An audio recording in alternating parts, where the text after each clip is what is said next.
Well, good evening, everyone, and welcome to our public meeting on the West Lolo complex. Just a little heads up, we are going to be recording tonight's meeting. We didn't have the bandwidth to do live streaming, so this won't be live on Facebook, but it will be posted on our Facebook sites and on NCWeb and on YouTube for your viewing afterwards, if you have friends or family who isn't able to see it, or if you want to go back and rewatch a section. So just to let you know, we are doing the recording. I just want to start out with a thank you all for being here. Thank you on behalf of the Type 1 Northern Rockies Team 1 and for the information section of the Northern Rockies Team 1. I'm Mark Vosberg, an information officer with the team. We were mobilized last Thursday night. It's been a week. In that time, we've now got we call it a trap line, but it's public outreach. We have public information officers going out in your communities from Thompson Falls here down to Plains, Paradise, around to St. Regis, Superior, and now down into the 9 Mile. And I can say that without exception, you've been very gracious hosts and very welcoming, very supportive. In fact, community volunteers are helping us. We're a little bit short-staffed, and the community volunteers have been helping us get information out. So thank you very much for that. Our intent tonight is to give you the most up-to-date information that we have on the entire incident and on the fires, especially the ones closest here to Thompson Falls. And by doing that, we've got a pretty packed agenda. We're going to start out with doing introductions of our speakers tonight. We'll open it up with comments by Dave Robleski, the Plains Thompson Falls District Ranger, followed by Bill Nagley, Sanders County Emergency Manager, who will also be speaking on behalf of Sheriff Tom Rummel. Then we'll turn internally to our team, to some of our technical specialists. Jill Webster, our Air Resource Advisor, who will be talking about smoke and smoke impacts. Incident Meteorologist Shane Egan, our Fire Behavior Analyst Brian Anderson. Then we'll turn to the important operations update from Andy Huntsberger, our Ops Section Chief, who will give you an update on what's happening on the fires. Then we'll give you an overview of some more of the technical details happening with the fire by our Incident Commander, Drew Daly. Then we'll have a chance for taking some questions here in the room. We'll have spend a little bit of time on that. And I want, with such a full agenda, we also want to make sure that we've got time after the meeting. If you have specific questions, like on a specific parcel of land that you have questions about, or a specific road that you have a question about, we want to have the opportunity for you to meet one-on-one at some of the maps around the room here to ask those detailed questions and get those detailed questions answered. So I want to make sure we save some time for that. So with that, I'm going to turn the mic over to and introduce Dave Robleski, the Plains Thompson Falls District Ranger. Good evening, everyone. As Mark said, my name's Dave Robleski. I'm the new District Ranger for the Plains Thompson Falls Ranger District. I've been there I've been in the job about 2 months now. I've been working on the district for about 20 years now, so I do see some familiar faces in the room.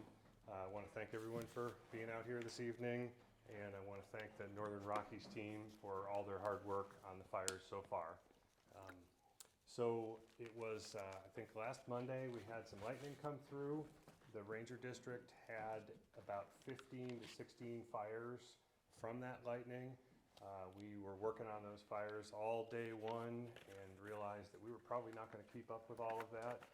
Set a lot of priorities, and we're looking to attack the fires first that were most threatening to structures, communities, private land, and set priorities all the way through to fires we didn't pay a lot of attention to because they weren't very threatening. And so by the end of day one, I think, we knew we needed some more help, so we ordered in an incident management team. Northern Rockies Team 1 showed up the next day, and they have been working on several of these fires. The Ranger District has been working on some other ones, and both of us have had a lot of success. And the last one in line is this one up the hill here, which essentially was a fire that really wasn't threatening a whole lot when it first started. And so it essentially got left to the end. And so we'll be talking about that a little bit more tonight and kind of where we're headed with that in the long term. Thank you.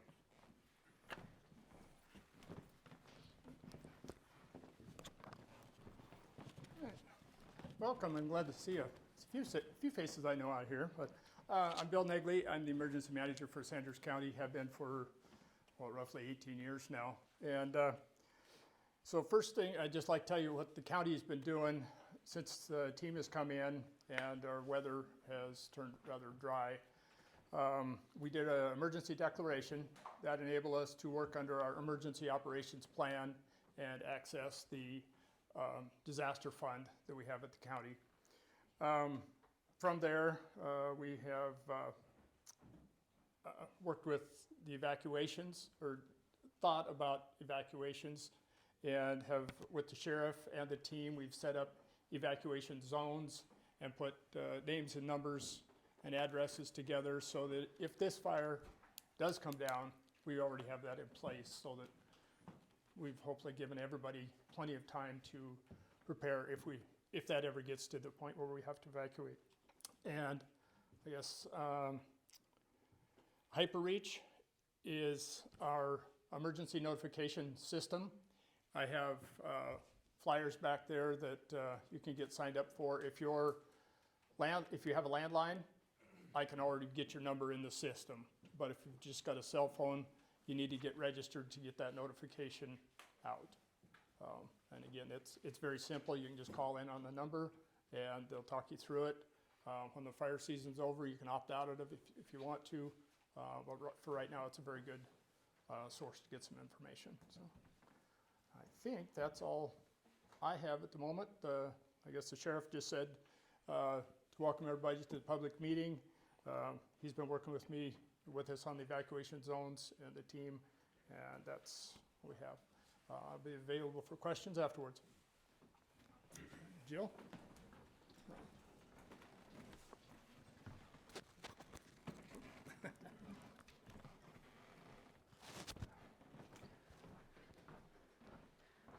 Good evening. I'm Jill Webster, and I'm an Air Resource Advisor serving you on the incident.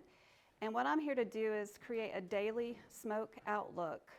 And what that smoke outlook is based on is something called the Air Quality Index. And the Air Quality Index is a measure of the concentration of fine particulate matter at the surface and how that equates to different health effects. So basically, it's a measure of how unhealthy the air is going to be that day.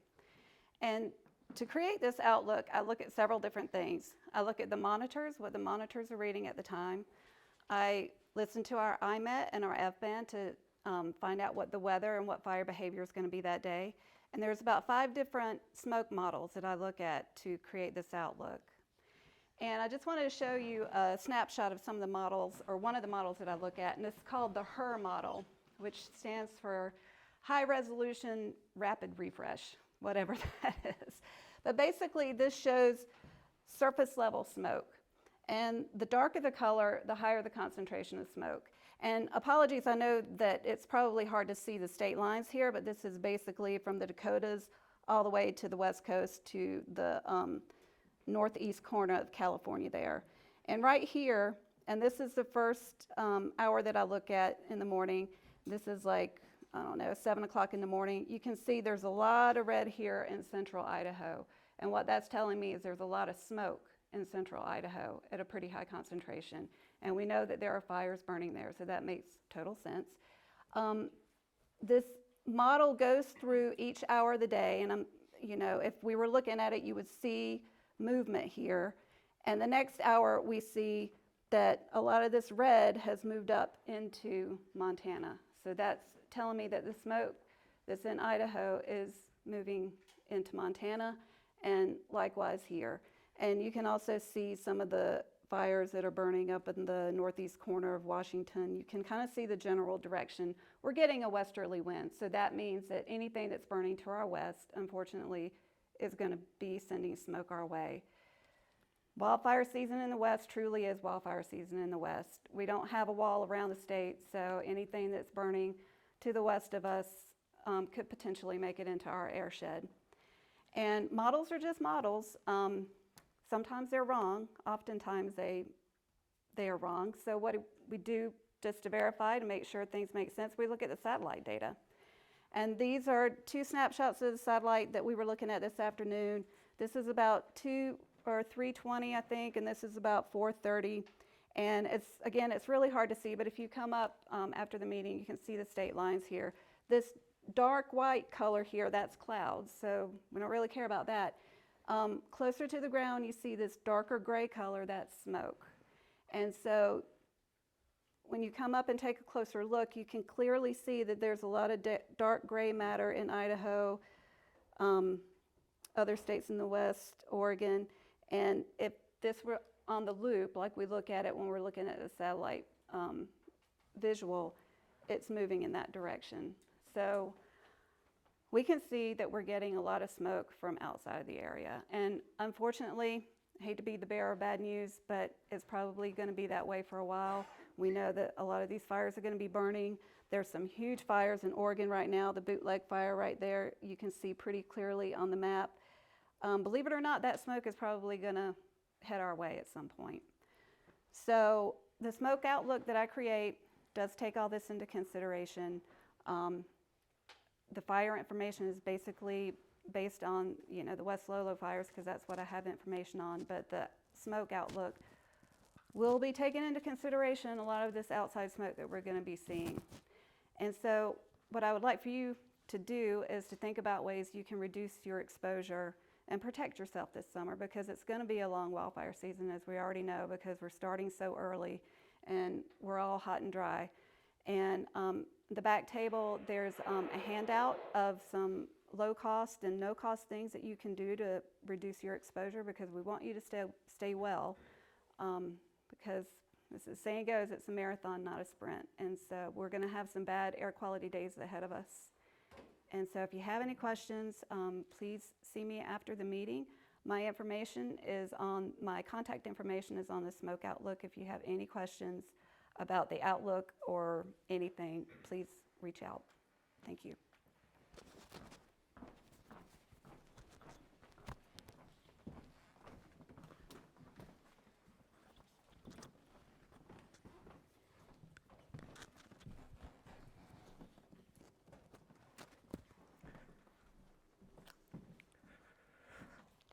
Good evening. My name is Shane Egan. I'm the Incident Meteorologist Trainee in the National Weather Service. I'm a forecaster at the Rapid City, South Dakota office.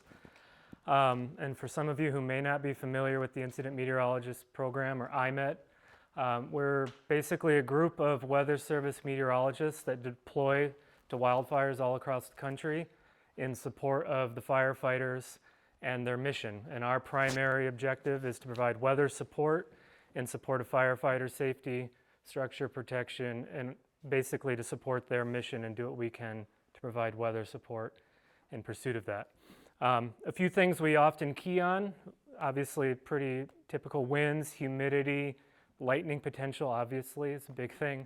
So that's a lot of what we look for. We tailor what we need to do, very specific forecasts to the needs of the team. And looking ahead, weather's been we haven't had a lot of change with the weather. It's been hot and dry. We had a few storms here and there, which is why we're here. Tomorrow we're looking at a little bit cooler, but still hot and dry. Winds will be a little bit lighter. The main thing I want to get across is this weekend we'll see hotter temperatures and increasing fire danger. As those temperatures come up, we'll see even drier conditions, a little stronger winds, and then looking ahead to next week and beyond, generally dry and hot, so it's not going away anytime soon. But if you have any questions, feel free to see me after this. Thank you.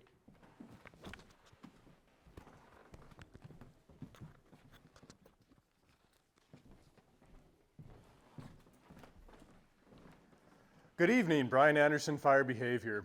So part of what I do is try to take everything that weather says and look at what's out there and try to piece it all together to try to make the fire behavior a little bit more predictable. So in doing so, the first thing that we need to kind of take a look at is what is it really burning in? And as we look at these fires, one thing that's kind of showing up for right now is that the north slopes are not burning very well. That doesn't mean that they won't, but it just means it's a little early for them, and so the longer this season goes by, the more and more those are going to become available. The south slopes and the west slopes, that's really where we're kind of seeing a lot of the activity that's out there. The second part of this is really looking at what are some thresholds that we really look when we're talking about fire behavior. To really boil it down, I like to look at 3 different things. First off, what is the overnight humidity recoveries? And when you look at the weather stations that we have, the majority of them are sitting right down in the bottom of our valleys. Well, this morning when you woke up, it felt pretty good because the RHs were pretty high, but that's not what's going on in the fire.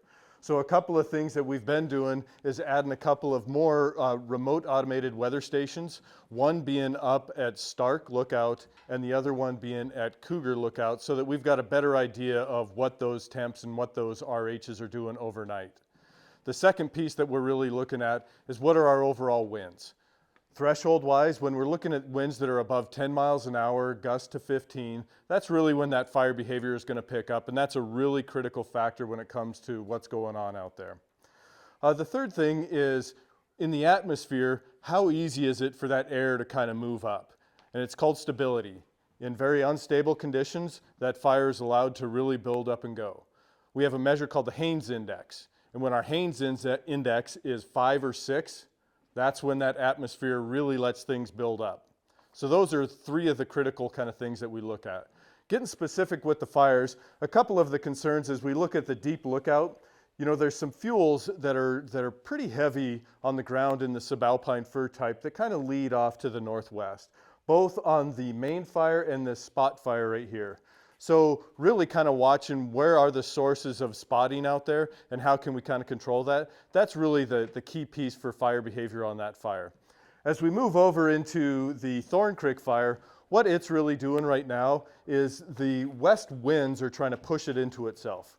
However, as you get a little bit of rollout or burning material that's kind of going down the hill, it's trying to establish itself in the bottom of that drainage. As soon as it gets there, then it can line back up and run right up to the ridge. Then with that increase in intensity, it could spot over that ridge and maybe kind of spread the fire that way. Now, like I say, on the north slopes, the north facing slopes is really what we're talking about. It's not really burning in there quite yet, but given another couple of weeks, that can open up and that can be available. On those southern aspects, it's a little more apt to burn in there. If you have any questions, feel free to hit me up during the question and answer portion. Thanks.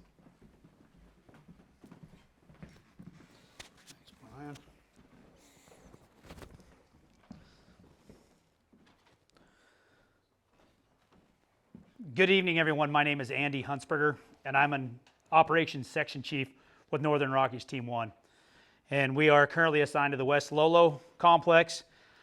As Dave pointed out, it is important to know that these are not all of the fires that I'm going to speak to you about. There are other fires that are being addressed by the local crews, both on the Plains Thompson Falls District and up in Superior. And then a lot of these fires have been addressed, and what I mean by that, they have been contained, controlled, and they're in more or less a patrol status. So once again, we haven't called them dead out, but we've released most of the resources and we're just checking them. So there's been a lot of headway on a lot of fires.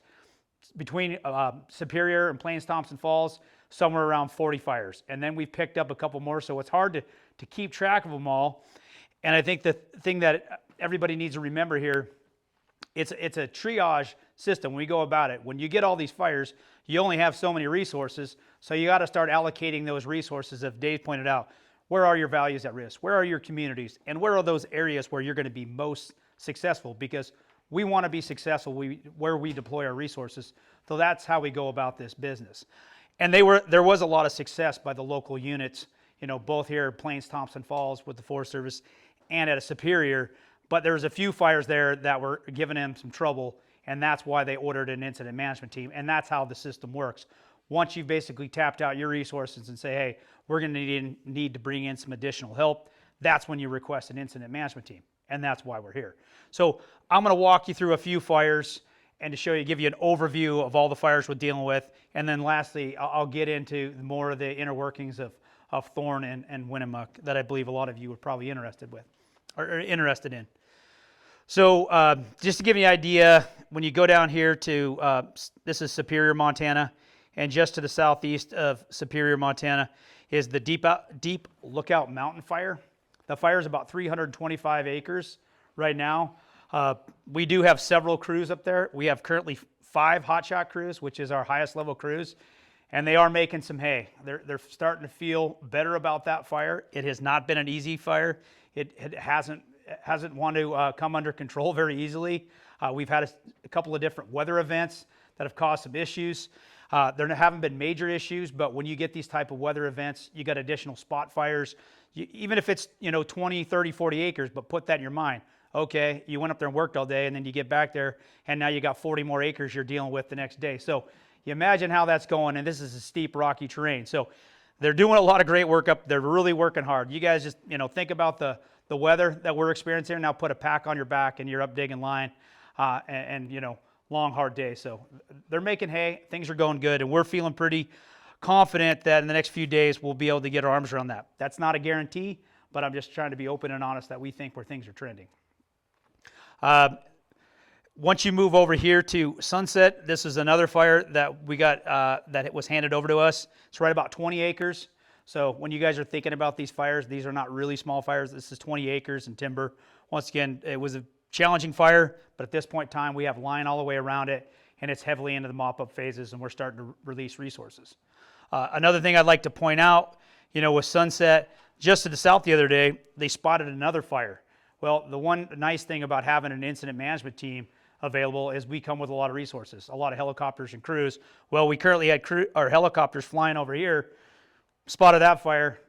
We redirected resources immediately over there. It only got to a quarter acre, and that's that. So that one has been addressed. So another good one that was picked up, and no further headaches coming out of that one. Once you go up here to Seagull Creek next, or we'll go up there next. This is the Clark Fork River, and just to the south of there. It's about 20 acres, once again, very steep, rocky terrain. Another tough one that really didn't go down without fighting. There was definitely a couple days in there, but we weren't sure which way it was going to go. But the crews on the ground, they stayed after it. We used a lot of aerial resources. Currently, right now, they've got line all the way around it. They have a hose lay all around it. They're mopping it up, and we pulled a bunch of resources off there today. So we just have 10 people left out there on the ground, and they'll be up there for another 2 or 3 days until they feel comfortable, and they'll pull off there as well. Going up here to the north here to Sheep Creek, that fire's about 6 acres. The last of the resources came off there this morning. It's also now on patrol status. Once again, it's got line all the way around it, and it is fully contained. We'll continue to the north. I just want to point out a couple other fires. There's the Cataract, Deep Creek, Upper Graves Creek. These are all fires that had resources deployed on them. They've all been lined, they've all been contained, and we've pulled all the resources. They're now all in patrol status. Once again, a lot of hard work down there, but we were able to get our arms around there rapidly, and things are looking good on all those fires. You get down here to Winnemuck and Thorn Creek, which I'm just going to speak to it as Thorn Creek. They're going to grow together, and it'll become one fire. Like I said, they are 2 separate fires, but they are slowly over time, and I can't think of any reason other than if it starts pouring rain this afternoon that those 2 fires are not going to come together. So what I'm really talking about is this, Thorn Creek, and you can see Winnemuck, just over here to the west a little bit and down slope. Fire's currently just over 1,300 acres between the 2 of them. It's in very steep, rocky terrain. All of these fires are full suppression fires. With that being said, it is not a viable option to go up there with hand crews and people. Even helicopters are retardant and think that we're going to go ahead and contain that fire in that location. It's just not an option. Pretty much when the day we got here, there was already a column coming off that fire, and it was up over 100 acres by the end of that day. So the option to go up there and contain it at a very small fire was not there. And if you start talking about safety and exposure to firefighters, it's off the chart to try to think that way at this point in time. So that is not what we're doing. What we are doing, though, is we're going with more of an indirect approach. So we're up here in Graves Creek. We've been prepping that road. We've came down low. We're using some equipment. We're prepping there. We're coming out here to the West Fork of the Thompson River. That's looking pretty good. And then we're coming down the main Thompson River Road. And then the big project is getting along the toe of the slope here, and a lot of it is private property, so we will be working with private property owners to gain some access if at all possible, because when you get down to the private property, it's a lot easier to access, and a lot of the terrain's a lot flatter and easier to deal with. So those are the current operations. We do have people out there working currently right now. We got equipment working. We've got folks on the ground trying to figure out where's the best place we can put these lines. Now that being said, there could be other options down the road to do certain things, but as a course of action, we want to get some things identified and and on the map, and where we know what we think we can be successful, and then from there we can potentially look at shrinking the fire at a later date. I don't know how likely that is. I mean, we're at July 15th right now. It's very dry. We're probably, and this is my opinion and it's speculation, but a month ahead of where we should be. If it was September 15th, we could have a different conversation. It's July 15th. So we need to be realistic, what things are going to look like in 2021. And the Thorn Creek fire is going to be here to stay for the more foreseeable future. I just don't see how that fire, is unless we get a significant weather change, that's just not going to be the case. So I just want to be open and honest with all you. That is where we're at. And like I said, you have an incident management team here assigned, and there will be, responders assigned to this incident for the foreseeable future to take certain actions, and whatever those actions might be. We're building some containment lines right now, but we will be looking at other options as we proceed through the summer. And based along that, I just want to step over here to this other map, and we put this together for this conversation this evening. If you look at where the Thorn Creek and Winnie Muck Fire are right here, we want to paint a little better picture of what things look like most recently. You've got a fire here, the Moose Peak from 2017. You have Deep Creek from 2017. You got Spruce here from 2014. You go down here, you got Copper King from 2016. Then all these little blocks that you see on the map, these are all areas that were harvested, with helicopters and then prescribed burned. So there's been a lot of activity. So when you look up on the hillside and you think that this ground hasn't been touched and there hasn't been any activities, that is not the case. And those of you that live in this community know when you go out there, not only on Forest Service property, but on a lot of the private property as well, those timber stands have been treated, especially on those west and south facing slopes. So it gives us a lot of opportunities to be successful, and that's the place you want to go to be successful. That's where we see that highest probability of success.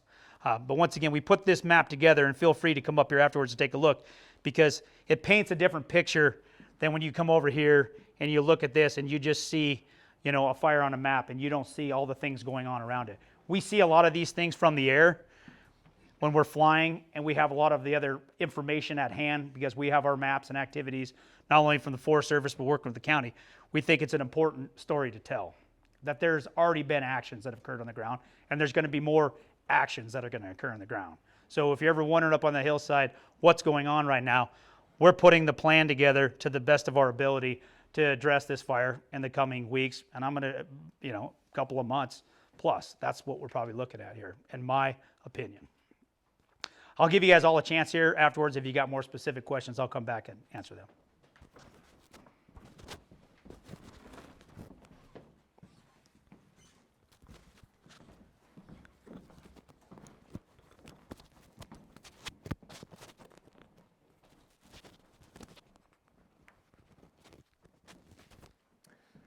Good evening. Nice to see you all out here this evening. My name is Drew Daly. I'm Incident Commander Trainee with Northern Rockies Team 1. And we've had a lot of very valuable information presented tonight. You've had information on air quality and what's to be expected, not only what's going on now, but what's to be expected possibly in the future. You've had information on our fire behavior, our current weather forecast and expected weather forecasts that we're looking at. You've also had a fairly detailed description of what's going on in the incident. I wanted to just provide you all with just a little more perspective as to where we've been, where we are, and the direction we are heading. This team, originally we had 10 fires delegated to us, and as you've been told this evening, several of those fires have been turned back to the district or have been put into patrol status. Additionally, we picked up an initial attack fire, the one that Andy Huntsberger mentioned that was just south of the Sunset Fire. We were successful in corralling that fire, and so now we're really focusing our efforts on wrapping up those remaining fires, and then the Deep Lookout Mountain Fire, as well as the Thorn Creek Fire. And so when we look at where we're at right now, you've also heard several other things mentioned this evening. You've heard the fact that we're at July 15th, way ahead of where we normally, the type of fire behavior we're seeing right now is what we would normally be expecting later in August. You've heard that, you've probably heard and read in media that there are resource shortages or shortages of firefighters to put on the ground. You've heard that it's been very hot and dry and above normal temperatures. So what does all that add up to us? And there's a couple things that I just wanted to address this evening is there was the prioritization of the fires, where as we collect these fires and contain these fires, we're able to move those resources around and adequately address those fires in priority order. Also, one of the things we look at with the ongoing and weather that we've had is energy release component. It's a value that's out there that sort of describes recent weather effects on the fuels. And right now, the energy release component for this area we're talking about, Thorn Creek, is sitting at the 97th percentile. As a matter of fact, it's now setting new record maximum values. And one of the things we look at with that as well is the fact that typically where we're at right now, you would not even remotely want to see that until August 15th or so. And so it is running about 3 weeks ahead, and we're still on the uphill climb. So we're going to probably be setting maximum value observations in that for a good while. And the translation of that value, which what it means to us is the fact that we have to require more firefighters to contain fire, just because of the energy that is released from that fire, and that it also translates directly into needing more firefighters on the ground to control the fire once that line has been constructed. We have to expend more time to mop the fire up and get it into that state where it will no longer move.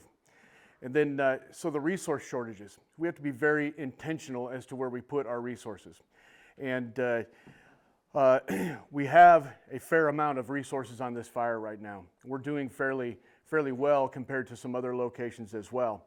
We're up over 400 incident personnel assigned to this, and everybody is in the fight and very much engaged. So I just wanted to address those few things tonight, just to add a little more perspective to where we're at and the intention we are, the intentions we have for where we're heading. The other thing too is when we talk about where those control lines are going to be, Andy also mentioned that we would be looking for a smaller footprint to take advantage of. On those resources, we have to put them where they're going to have the highest probability of success, where they can be most effective. We have to put the right tools in the right place at the right time. Once that's completed, then we can try to paint that picture into a smaller box. So we'll be around for the remainder of the evening to answer questions, and I'll hand it back to you, Mark. Thanks, Drew. So yeah, now an opportunity for folks in the room to ask questions. Take advantage, folks, of the expertise that you have here. Since we're recording, the way we'll run this, I'll have you folks ask a question from the room. I'll repeat it so we make sure we get the sound quality for the recording, and then we'll call up the right person to answer. And also, just remember, we'll be around afterwards for a while, especially if you have a question about a specific piece of property or a special area on the forest that you're concerned about. Please stick around afterwards and grab one of us up at a map and ask those specific questions at any time. So with that, I'll open the floor to any questions folks have. I have one for Sean. Awesome. Go ahead. I'm sorry, where is Sean? How does this, in your estimation, from a comparability standpoint, wind and fire, how does this compare to like the 1910 fire? And I'm just, The known lead up to that. I'll go ahead and repeat that just so the folks on the recording. So the question was, how does this weather currently compare to the 1910 fire, and how is this in perspective to that?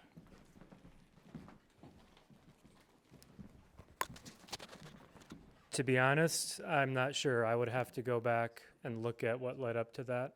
But I could certainly do that, and maybe we could, I don't know, I could reach out to you, and maybe we could figure out how I can get that answer to you. But I can add a little bit. There was no measurable rain in Walls, Idaho from April 1st until October. None, not one drop.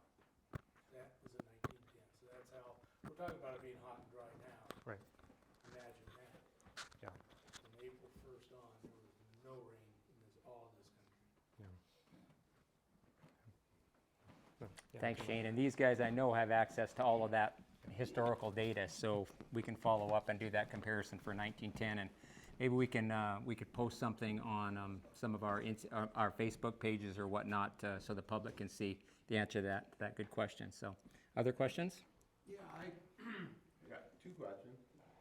One of them's probably dumb, but I'm asking anyway. How do you determine the name for fire?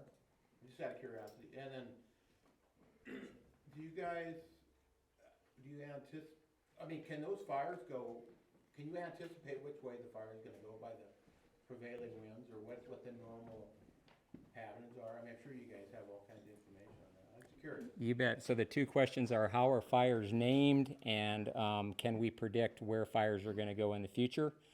Who wants to take the name question? There we go. We'll get our fire behavior analyst for both of those. Thanks, Brian. So generally for names, what they do is they just look at a local place name. Try to get it to a nearest creek, try to get it to a nearest ridge, anything else like that, just somewhere that it's kind of commonly known where that is. As far as how do we track on where that potentially can go, there's a couple of different scales that we'll be looking at. So first of all, for a fire behavior analyst, generally I'm looking at the next day, maybe the day after that. And really it can be as simple as looking at a topographic map, knowing that what the general wind is, and then looking at the terrain features and how those kind of affect that.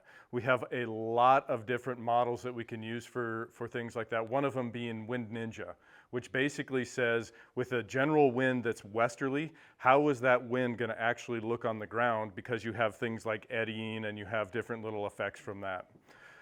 The second way that we can kind of take a look at that is more of a long-term, and they call it a long-term analyst. And so once again, there's a suite of models that we can look at and use that show different ways, whether it's 3 to 5 days or whether it's up to 7 days. But generally speaking, with the weather, it's very difficult to predict it much more than 3 days out. And so we're pretty leery about trying to say that it's going to do much more outside of that, or our confidence kind of wanes when we get a little bit farther out of that. But that's generally looking at the topography, looking at the fuels, and looking at the weather, try to piece it all together, and then use our experience over 20-some years to really kind of make the best prediction that we can of where we think that thing's going to go. Thank you. Yep. Yes. Ask Brian a question too? Yeah, another one for Brian. Wow. First off, God bless you guys for all of your efforts, but we're praying for all of you. But the question I have is, what's your expectation with this fire? I mean, because it sounds like, from what Andy was saying, you're working up Graves Creek and up Thompson River. So are you anticipating that this could explode and head west pretty rapidly? And I think somebody mentioned earlier there about the north slope versus the south slope, that it's not, it could come down and then go back up again. So are you anticipating, is that the reason for like not approaching it from the north side of the Four Lakes area basin, you know, where the Four Lakes are in Cabin Lake? Is that kind of your expectation, is that it's gonna really take off possibly and go east? Okay. Can So you just summarize a quick Yep. summary of the question too for folks? Thank So you. I'll kind of boil No it down really simply and say, where do we think that the thorn fire is going to go? And I can answer that definitively and say it depends. So a couple of things. I'll get a little bit more specific with it. We have a spot right here, and that spot just to the east of it is a saddle. And so when I was talking about how winds can kind of be effective, even though that it's a west wind, with that saddles have a tendency not only to funnel wind, but to increase wind, right? And with that, it can also eddy around that and push it, potentially pushing that fire up and into Graves Creek. So that's a concern that they have within that, as well as, you know, with those west winds, the reason that it kind of looks sort of like a crab claw right there is because that thing hit a ridge. And as soon as it hit that ridge, then those winds change and it kind of stops there. Plus you have different fuels there, rockier type of fuels. So to answer, first of all, what potential does it have to go to the north into Graves Creek? There still is potential there, even with a west wind, but it really kind of depends on when we get those winds and how strong those winds are. Now, when we talk about coming down the west, so the fire has a couple of things that it's working against there. Gravity and those prevailing winds, that's what it's got to work at. Fires generally burn faster going uphill, and they burn faster with the wind, both of which are pushing it away from here, right? However, and we've seen this over the last couple of days, that thing is going to kind of just have little burning material that sort of falls down, just kind of works its way down that slope, and then it gains the advantage of being able to go uphill, so it's going to increase in speed when it can do that, right? Now, whether that happens in 2 or 3 days, when we have a wind shift, that's when things kind of line up. So to answer, will it march down to the west? Well, if you have the right winds and you have the right conditions, it can do that, but it's just not likely at this time. As far as the near future here, the next couple of 3 days, it's not really likely to make big pushes that way. Will you see smoke? Yes. It's probably going to be more of that gray smoke, which in our eyes is a little bit better because that means that it doesn't have the intensity to really march down that slope. If that smoke turns black, that means that it's really cranking up and it's really producing a lot more energy and can do a lot more things, spot farther, and start moving down into places that we don't want it. And especially if it turns really dark, then these columns, when you start building a well-defined column, it can actually pulse. And so even if the wind is blowing against it, it can roll out this burning material and send it downhill. And then what happens is that now you have that ember downhill and it can burn back into the main fire. It pulses again, throws that ember farther downhill, and keeps repeating that process. Mm-hmm. Any more for Brian while we got him up here?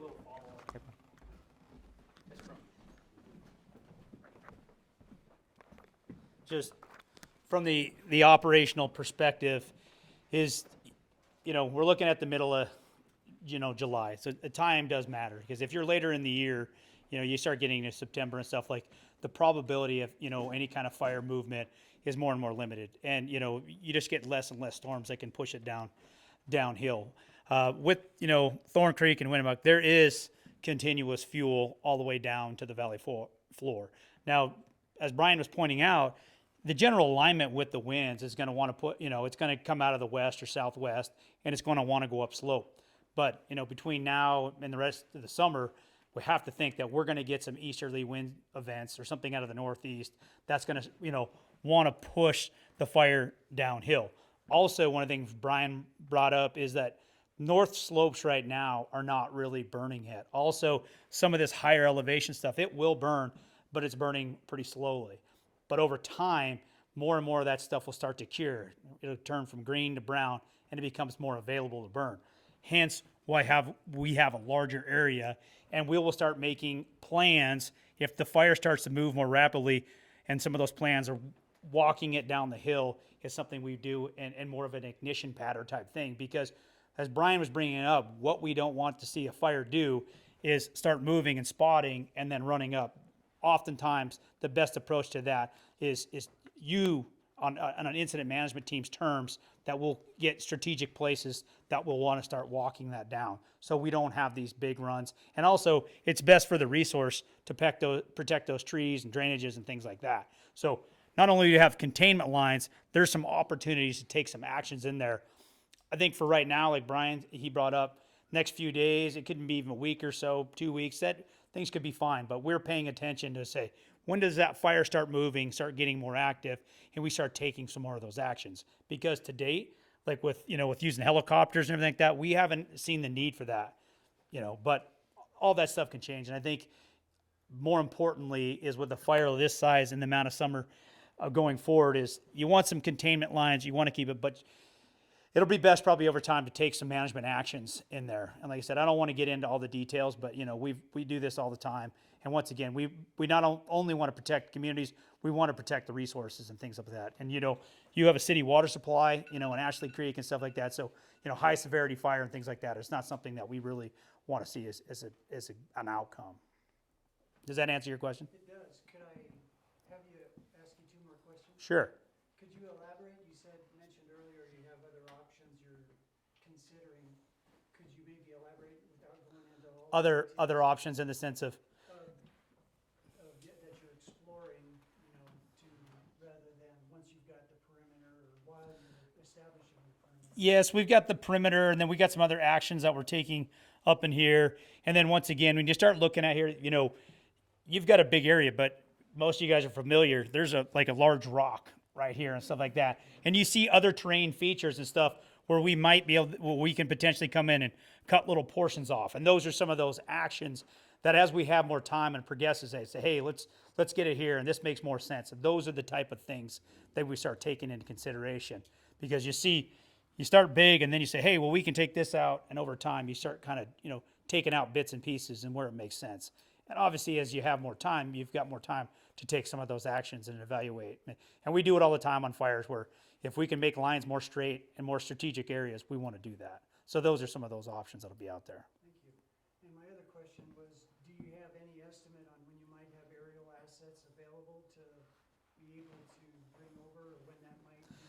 We have aerial assets available right now if we need them. But like I said, this fire down here at Deep Lookout has been our priority down there because it was really causing us fits. And so we wanted that to be there. But if we have aerial assets for a whole variety of different things that we can do if we needed them. But currently to date, there hasn't been any issues. And so we want to use those aerial assets where they're going to be effective. So, and just to make that clear, you have a fire like this where we don't see a lot of benefit at the given moment that you're going to start using a lot of aerial resources on something that we're not going to be able to contain with that. So we want to use that on other fires in the surrounding area, and it's been effective. And so these things move. When other resources become available on other fires or we need more resources, we do have some available. Okay, we might have time for one more question. We want to make sure we save time for the maps, but right over here. Well, so my name is Jake Santee. I'm with U.S. Senator Steve Daines. Andy, we know each other, right? Yeah. So the Deep Lookout fire, I got a call from Missoula County Sheriff today. He was kind of nervous that it might move into the 9 Mile area. But you were sounding pretty optimistic, so I like that. If that gets contained, are some of those assets going to be maybe moved or managed? I know you mentioned there's 5 hotshot crews on it right now. Would you be looking at a quick move up to this area, or prioritize some of the smaller fires to try to get them under containment? Do we have a strategy, I guess? All of the above. So it depends on where is the highest need. So if we had another fire in the area, whether in this complex or outside of this complex, they could go there. If we had a need to bring them down for doing some prep work or a variety of things, we will do that, and that probably will occur as we get some more of those resources available.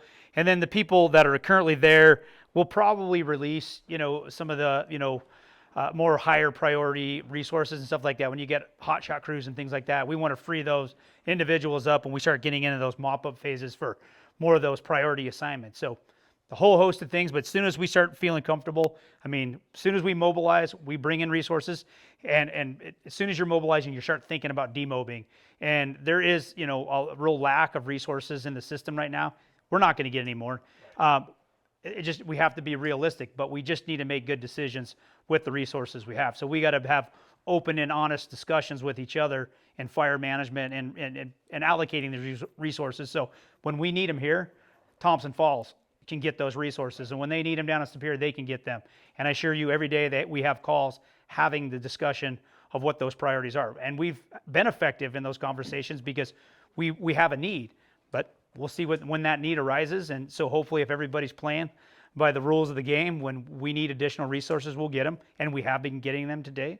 And hopefully other files will get them when they need them. How's 9 Mile looking? Is it going to spread into Missoula County, do we think, or are we going to? Currently, right now, it has went up onto the 9 Mile Ranger District. It has been fairly limited. It's a long, skinny piece, and I can point it out to you on a map. But the resources that are currently on the ridge that splits between Superior and 9 Mile District, I talked to them before I came in there. They said things were going good for the day. They've been picking up a lot of the spots. They were feeling pretty good. Once again, I'm not saying there's any kind of guarantee. Wind starts blowing, things can happen. But I just want to, it's better to hear that than me coming in here and go, yeah, it's heading over the hill. That is not the case. They're feeling pretty good about where they got today. And once again, the Deep Lookout Mountain Fire, has not went, it hasn't wanted to come under control very easily. It's given us no major issues, but a lot of issues over several days. Well, I'm happy I get to brag about you guys to all the other, complexes in the state. I say, hey, mine's under control, how's yours? Yeah, well, just don't do too much of that, All right, we'll go maybe one more, last call. Anything urgent? All right, great. Well, I just want to point out before we turn it over to our incident commander for closing comments, some of the best sources of information you can get on this fire. He's standing right in the room. John Hamilton here does the Sanders County Wildland Fire Information Facebook page. He pushes all of our information out. Anytime you feel like you need more information, anyone in these black shirts can get to us in the information shop. We're happy to help. Again, please take advantage of the expertise in the room around the maps afterwards. And with that, I'll turn it over to our incident commander for closing comments. Just to wrap things up before we go to the questions, at the maps and in person, I just wanted to thank each of you for coming out tonight, both in person and virtual. And I just want to say that I consider it a high privilege to work on this team. You have a bunch of hard-charging firefighters that they look at it as this is our chance to serve. We do that with duty, respect, and integrity. And in that, there has been a lot of very close coordination with not only the Forest Service, who is hosting us here right now, but also with the county emergency management, the law enforcement agencies, local fire departments, DNRC, and a litany of other interested parties to come up with the best plan for attacking all of these fires. And so if you have questions or concerns and that you have for each of us tonight, we're more than welcome to take hold of those and get you the best answer that we can. And just again, thank you again for your presence tonight.